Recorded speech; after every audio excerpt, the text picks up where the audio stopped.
Hi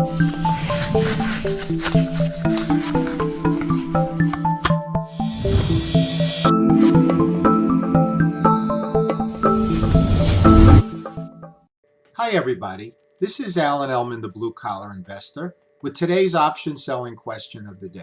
Today's question comes from Jill. Alan, I have read both encyclopedias and watched your covered call writing DVD program and have learned so much. However, I am on the fence about whether to buy protective puts for my trades. How do we decide whether buying puts is best for our trades? Thanks a lot. And it's signed Jill. Well, like many aspects of investing, there's really no one right answer for every single investor. But you do ask an important question that I do get asked quite a bit.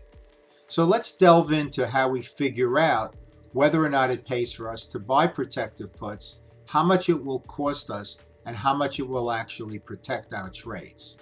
Let's start off with some definitions that are relevant to your question. First of all, what is a protective put? Well, it's a put that's purchased for a stock that is already owned, and it defends against a decrease in share price of the underlying security. So let's say we buy a stock for $48 and buy the out-of-the-money $45 protective put. What that means is that we have the right but not the obligation to sell our shares at $45. So if the price of the stock should drop, let's say, to $40 because of some unexpected bad news, we will not lose $8 a share, we'll lose $3 a share because we own that protective put. Now, the collar strategy, which is relevant to your question because the collar strategy is covered call writing plus a protective put, as you see at the bottom of the screenshot there. So that's a protective strategy that's implemented by buying an out-of-the-money protective put lower than current market value while simultaneously writing an out-of-the-money covered call higher than current market value.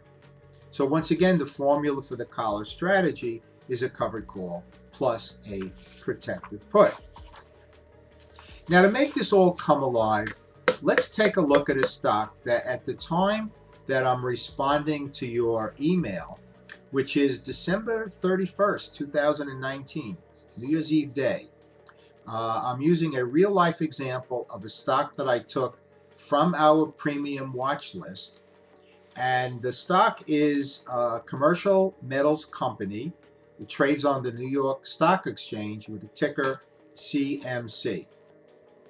So at the time that I'm making this video, the stock was trading at $22.33, and we're going to look to sell the out-of-the-money 23 call for 90 cents.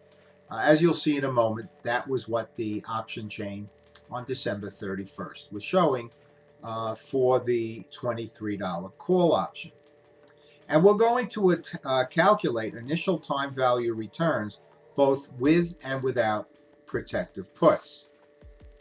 Okay, so let's start off by going to the call option chain, and we're going to go out to the 2/21/20 February contract expirations. The reason I did that is because the January expirations were a little close, so we're going to go out 7 weeks to the February 21st contract expirations.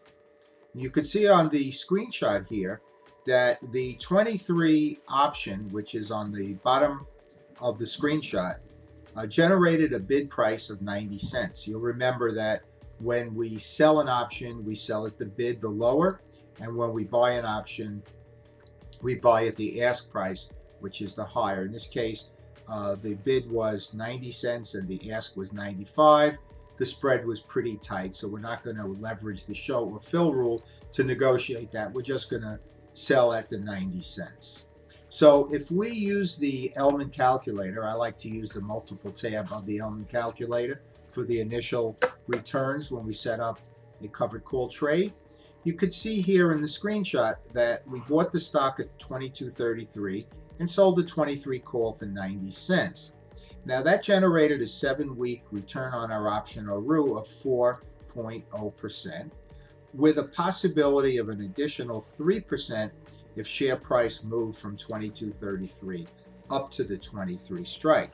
So there's a maximum potential return here of 7 weeks for 7%.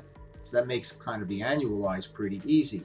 7% for 7 weeks is 1% for 1 week, 52% annualized. So that's the maximum return we could generate with this particular covered call position, with no position management, and actually in an ideal world where the price of the stock does go up or beyond the 23 strike. Okay, so that's our calculations without the protective puts. Now let's turn to the put option chain, same day as I'm making this video, and let's have a look and see what protective puts we might consider. Now, an out-of-the-money protective put is lower than current market value, so we're going to look at the 18, 19, and 20 put strikes. So the 18 will give us the least amount of protection, and the 20 will give us the most amount of protection. And here we look at the ask column, not the bid, because we buy at the ask and sell at the bid. So you can see here respectively the 18 costs 20 cents, 19 30 cents, and 20 50 cents. So the more protection, the more expensive. Okay, now we have all this information, and what we're going to use is the BCI put calculator. And we fill in the white cells at the top of the spreadsheet. You can see that the left-hand column is for the 18 put strike, remember the least amount of protection, and the cheapest, 20 cents. The middle column is for the 19 strike, which costs 30 cents. And the far right column, the most protection, the 20 strike, which costs 50 cents. Now, once we fill in those white cells, then the calculations appear below. So if we look at the return on the option credit, okay, so we have a credit on the call side and a debit on the put side. If we take those out, we have a net return of 3.13% for the 18 strike, 2.69% for the 19 strike, and 1.79% for the 20 strike. So the more protection we have, the more expensive the put option and the lower our initial returns are. Now let's take a look at row below where we have our initial return. This is the fourth row from the calculated results from the top. If the price ends up higher than the call strike, best case scenario, the 18 strike generates 6.14%, the 19 strike 5.69%, and the 20 strike 4.79%. Remember, that's compared to the 7% that we got without the put option. So in all cases, we did better without the put protective put. Now, if the price of the stock should go below the put strike, worst case scenario, the loss ranges from 8.64% to 16.26%. Now, that said, that is without any position management, not utilizing any of our exit strategy arsenal. So it really has very little relevance to the BCI community, which has already mastered that third required skill of position management. But the calculator does give you a framework, worst case scenario, how much potential can we lose if we took no action at all. Of course, we should take action. So you can see here that the buying the protective puts does lower our potential return, but it does, perhaps for many of us, help us sleep better at night. Let's summarize. Covered call writing can absolutely be managed without protective puts if we use our exit strategy arsenal in most circumstances. The exception would be we still use our exit strategies, but it may not help us that much if some egregious bad news comes out unexpectedly and the price of the stock gaps down significantly. That's where we say to ourselves, I wish I had a protective put. These are rare, so we have to make a decision whether these rare circumstances are worth the cost of buying the protective puts on a regular basis. Protective puts offer the advantage of avoiding these substantial losses. And they will lower our covered call writing results, but they will also add an insurance policy to the downside. The greater the protection we choose, the lower will be our overall returns, because greater protection means the puts will be more expensive and will impact our returns in a negative way.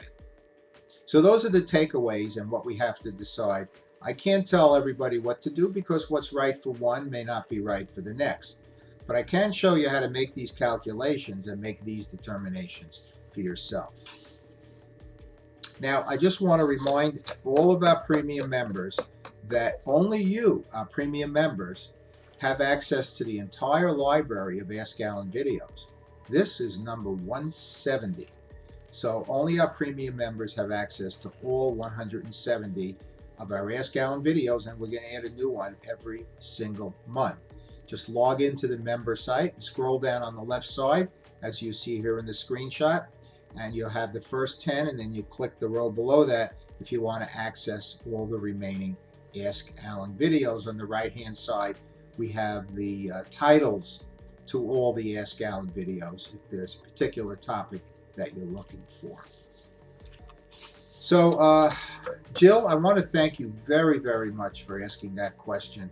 It's something that I do get asked fairly frequently, so it was kind of a reminder to me to go over the calculations regarding whether or not it makes sense for each investor to buy protective puts with their covered call trades or use the collar strategy. So thanks very, very much for that. And of course, thanks to everybody out there for taking the time to watch this video. I hope you enjoyed it, but most importantly, I hope you make some money from it. As always, this is Alan Ellman, the Blue Collar Investor. Take care, everybody.